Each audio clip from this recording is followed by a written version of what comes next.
Hi, my name's Sam Stewart and I'm going to be talking to you a little bit in this video about how to become a real leader. The main audience of this video will be coaches, I suppose, but really the audience is much broader than this, as there's leaders of multiple different levels. In a football club, for example, you've got CEOs, sporting directors, the coaches, all the way down to the players and the administrative staff.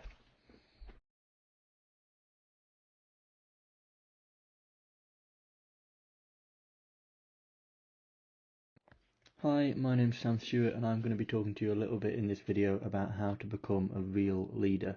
The main audience of this video will be coaches, I suppose, but really the audience is much broader than this, as there's leaders of multiple different levels. In a football club, for example, you've got CEOs, sporting directors, the coaches, all the way down to the players and the administrative staff.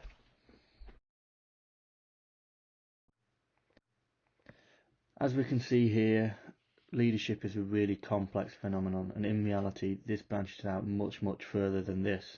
Each one of these aspects of leadership has a lot of research to illustrate its importance and is a lot more complex than this shows it to be.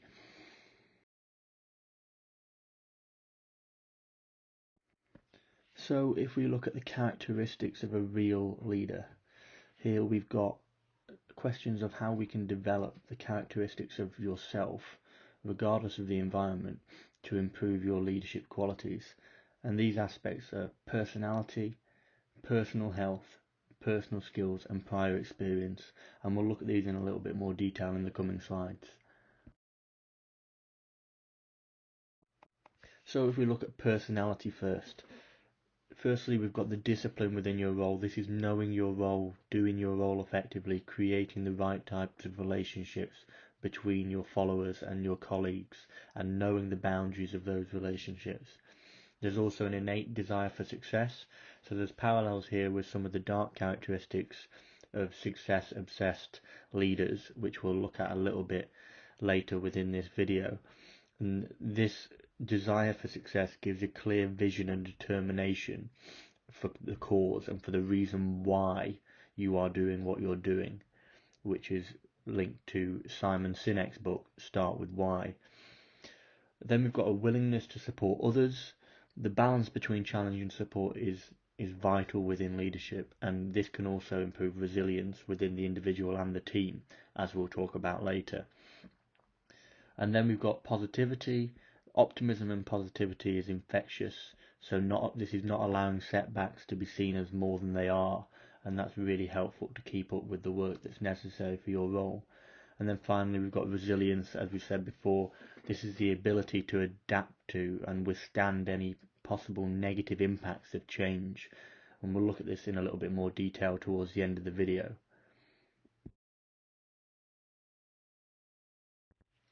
Then if we look at personal health, now this might seem like a strange one to you in terms of being a leader, but it's been found to be really important, especially in roles where there's a lot of stress or a lot of hard work involved.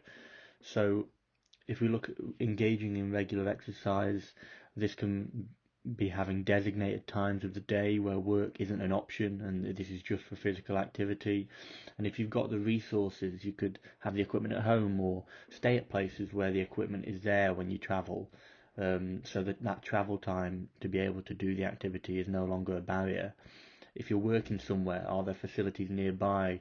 These are questions that you need to be asking yourself. And obviously this can help reduce burnout, this engagement in regular exercise. And then similarly, we've got the rest and recovery part of this. This recovery can help prevent you from focusing only on work and can help you gain more perspective. So sometimes you can be too close to the jigsaw to be able to see the picture that's forming. You need to take a step back, recuperate, regenerate, reinvigorate, and rediscover your why, your purpose. And you can do this by having quality sleep, a healthy, balanced diet, finding time off away from work, and maintaining that balance between your work and your actual life. Now if we look at the personal skills involved in real leadership, we've got communication. So this is delivering the messages that are suitable for the individual and the context. This is essentially knowing what to say, when to say it, and how to say it. And this can be different for individuals within your team. You need to realize how each person responds in certain situations and to certain ways of saying things. We've got decision making. The most important thing is that this should be impartial. Favoritism is often a negatively impacting dark characteristic in some leaders, and we'll look at that in the next slide a little bit more. But this decision making can be improved by our prior experience, which we'll see in the next slide. And then we've got prioritization and delegation. This is so important. Being able to delegate effectively can take that burden off you. It shows the trust between the levels of leadership within the organisation and can build bridges between these levels. And being able to hand individuals responsibility and creative license can help increase their sense of autonomy, and this is a basic need in self-determination theory, and this is really important in aiding individuals' motivation. And then finally we've got emotional intelligence. This is essentially being able to understand how other people are feeling and how they will respond under certain conditions. This is knowing what your team members need and when they need it. It's also important here to be emotionally intelligent and strong enough to be reflexive. And this is the ability to evaluate yourself and see how you can improve. Being open to other people's comments on how you can improve can also help your standing as a leader. Other people will relate to you more, they'll respect you more, they'll understand that you're human and you're wanting to improve. And this is a really, really important relational factor to have within your team as a leader. And then the final one of these 4 characteristics of being a real leader that we've looked at is, as we mentioned before, prior experience. And a really important one of this is the variety within this. This concept here should always be evolving. The more you get involved in different roles, different levels, different related fields, the more of a real leader you can become. In football, as I said at the start of the video, you can be a player in all different positions at different ability levels: a captain, a coach, a manager, a CEO, a scout, a journalist, a psychologist. All of these feed into each other and can increase the legitimacy of everything you say, and it ultimately will help you make more effective and informed decisions that makes you a more well-rounded, knowledgeable and adaptable individual and leader.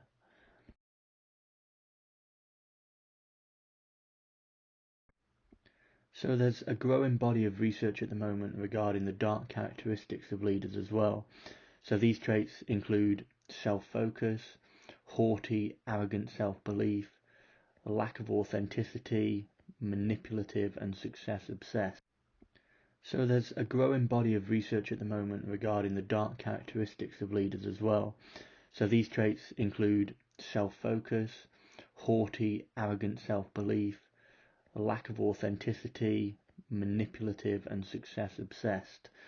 Now these traits seem negative, and they absolutely can be. If we look at Jose Mourinho, he's often characterised by many of these traits, and we've seen at times in his career this has negatively impacted his players, the team and the performance. So if we look at these in detail individually, self-focus can be seen in 2 ways. We've got self-promoting, and this is when the leader overstates their own involvement in the success of the team. So for example, Jose bragging about his success rather than his team's success is an example of this. And secondly, we've got self-preserving. This involves distancing yourself from the players when they play badly or from other people when they make mistakes. Jose's got a long history of player disputes, and his intellectual guile will make the players always seem like the villain, not himself. Essentially, this self-focus leads to taking the praise in the good times and avoiding the blame in the bad times. So if we look at the haughty self-belief, this refers to a leader being controlling, charming, arrogant and resistant to collaboration or change. And I'm not really sure many details are needed on how Jose Mourinho relates to traits of arrogance. So if we look at the lack of authenticity next, this is the dishonesty, the deceit, the vindictiveness.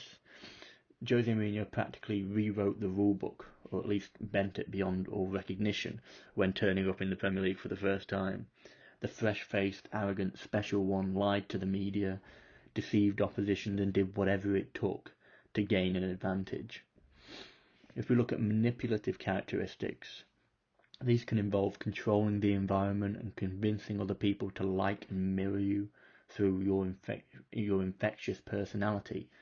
Jose is well known to create pressurized environments on the training pitch to manipulate the environment in order to prepare his players. And obviously, he has quite a charming personality at times as well. And finally, there's this obsession with success.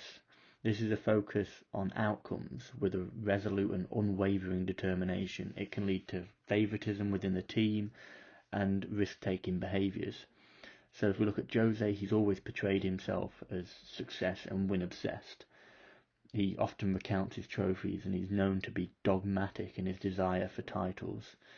Not only this, but he also develops closer relationships with certain characters within the team to increase his influence.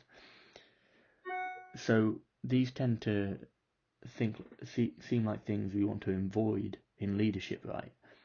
Well, that's not necessarily quite the case. These aren't all necessarily always bad for leadership. If they were, then Jose Mourinho wouldn't have the vast amount of success that he has had. Often with a team whose quality doesn't even indicate they should be succeeding to that extent. So the Champions League title win with Porto is the perfect example of this. If we look at the positives of these characteristics, a lot of the players feel like these characteristics can sometimes motivate them. If the leader is demanding or vindictive, this can be used by some as motivation. Some individuals perform better when they feel like they're having to prove someone wrong or shutting them up.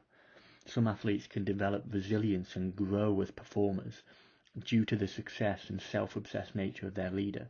It can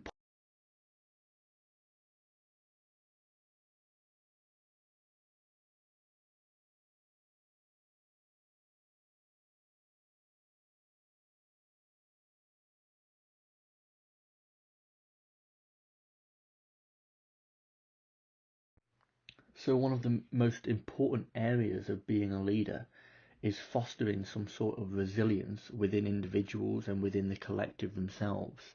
So there's three main branches here that feed into creating a resilient environment and a resilient team and individuals within that.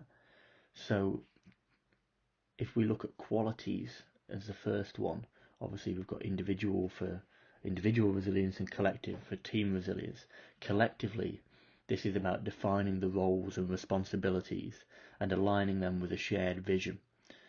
We need to value everybody's opinions and give them a say, believe in what they say and trust one another. If we look at the individual side of this, there's certain characteristics which are important, like self-serving attributional bias. So this is the ability to be able to frame things positively about yourself, to be able to protect your self-esteem. This leads into confidence, a preoccupation with mastery, so wanting to be the best, wanting to have a bit of perfectionism there, being able to control your emotions in stressful environments, a competitiveness, a proactiveness, a love for what you're doing, an optimisticness, and some conscientiousness as well. So they're the characteristics of the individual, and then there's some skills of the individual as well, like self-awareness, attentional control, being able to relax and activate yourself where necessary, and planning for certain situations like what ifs. What if this was to happen and what if that was to happen? So if we look at now the challenge aspect within a group, we're creating a challenge climate. So this is using positively framed language, modeling the correct behaviours, and giving the surroundings an inspirational aura with a focus on heritage and legacy and engendering ownership. There is some overlap here between these factors, but this shows how important it is. So if we look at the facilitative environment now, this is about balancing the challenge, which is the high expectations, stretching them outside their comfort zone and giving developmental feedback. So saying this is how we progress, this is what we need to do to progress, and balancing that challenge with the support, which is about providing assistance and giving opportunities for individualized help, and instead of developmental, motivational feedback. So here we say, look how far we've come, look how we have progressed. So this resilience is a vital factor if you want to create a team or a group of individuals that are going to succeed with you as their leader.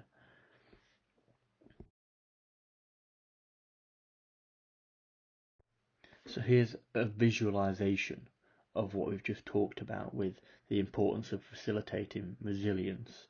So this is the challenge support matrix of resilience, and as you can see, there's 4 sections to this. We've got the unrelenting environment. This is where you challenge people an awful lot, but you don't offer them very much support. We've got a comfortable environment, which is where you support people an awful lot, but you don't really challenge them and push them to get to that next level. You've got a stagnant environment where you don't really have high levels of either challenge nor support. And then you've got the gold standard, which is a facilitative environment, what we're aiming for here. And this is high levels of challenge to push people, but also high levels of support for them to be able to do that. So as we discussed previously, Jose Mourinho, especially in his latter years, has typically been quite challenging to his players and not providing the support that they need, or at least that's how it's been portrayed by his former players and within the media. And this suggests that he might be creating an unrelenting environment. The latter years of Arsene Wenger at Arsenal was typically seen as too comfortable of a setup. Players were supported to the point of being mollycoddled and babied, thus not giving them the challenge that they need to be able to grow and improve. So as I said, this gold standard of facilitative environment is likely to be that shown by Pep Guardiola at the moment, for example. Pep has created an environment at Man City, just like he did at Barcelona, where his players are constantly being challenged to meet his high demands and expectations, yet they're still supported and given the guidance they need to be able to cope with this. His balance of challenge and support is seen particularly in his man management of Raheem Sterling over the last couple of years, and how he's guided him and developed him beyond what many of us thought was possible. And if we look at stagnant environments whereby there's a lack of challenge or support, you'll find that these are really difficult to find in the elite world of football coaching and any elite areas of coaching or leadership in general, because this indicates a complete lack of interest and effort, really. And one would assume that to get to this level, you can't really have this disposition. But we do sometimes see this, where managers, they may no longer wish to be at a club. Perhaps they've had a more tempting offer and are waiting for it to go through, or perhaps they know their time is over and they've reached a point of apathy. An example of this might be Marco Silva in his final months at Watford when he was being courted by Everton, or a lot of the media at the time of Ronald Koeman's time in charge. So here's a visualization of what we've just talked about with the importance of facilitating resilience. So this is the challenge support matrix of resilience, and as you can see, there's 4 sections to this. We've got the unrelenting environment. This is where you challenge people an awful lot, but you don't offer them very much support. We've got a comfortable environment, which is where you support people an awful lot, but you don't really challenge them and push them to get to that next level. You've got a stagnant environment where you don't really have high levels of either challenge nor support. And then you've got the gold standard, which is a facilitative environment, what we're aiming for here. And this is high levels of challenge to push people, but also high levels of support for them to be able to do that. So as we discussed previously,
So that's the end of the video now.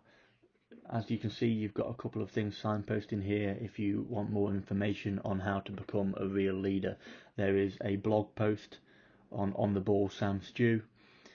There is my contact details there if anyone has any questions, and also I put 2 books there which are well worth a read in terms of leadership, and hopefully with the knowledge that you've gained from this video and reading that blog, you will be able to implement things that will make your leadership much more successful.